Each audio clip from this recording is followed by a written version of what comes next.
Hello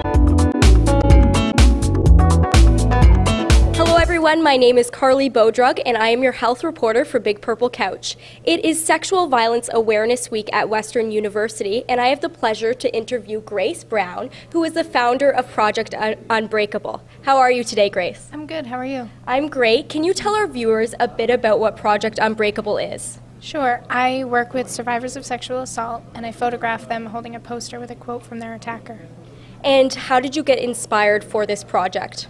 I've always known a lot of survivors. It seems like every other month someone was telling me their story.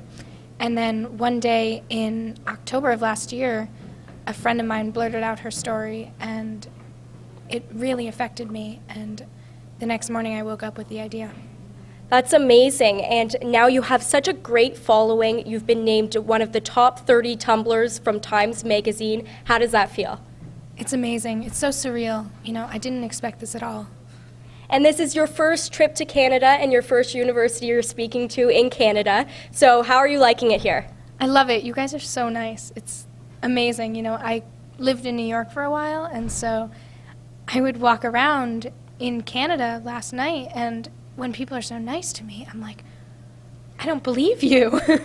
It was just really, really amazing to be able to talk to all these nice people with genuine thoughts. And why do you think it's important to get people talking about sexual violence, especially on a university campus such as Western's? The more we talk about it, the more it ends, and the more the cycle ends. And that's what we need. It needs to stop. And the first step is talking about it.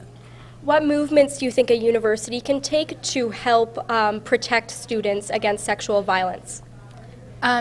Especially when violence happens, it's very important that in personal circles the survivor is believed, and in legitimate, political and official circles that the survivor is believed and the right actions are taken to put the assailant to justice. And I noticed when looking on your Tumblr, there was actually a lot of male survivors from sexual violence. Do you think there's sort of a notion that it's only a woman's issue? Yeah, it's very common to think that it's only women, but male sexual assault is almost just as common as female sexual assault. Similarly, what do you think of the notion that boys will be boys and girls need to protect themselves? Oh gosh, that just frustrates me. That's been ingrained in our brains for so long, and that's not true. You know, we can't continue to blame these survivors for what happened to them. It's not their fault. And when girls dress provocatively, do you agree that they're sort of asking to be raped, as has been sort of a notion? No, not at all. It doesn't matter what you wear, how you act. We need to start teaching don't rape rather than don't get raped. And that's such a good point. From all the people you have photographed, is there one that just stands out in your mind as very moving?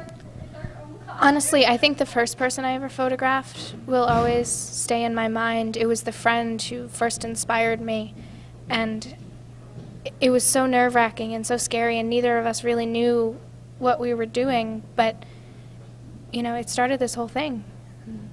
It's amazing.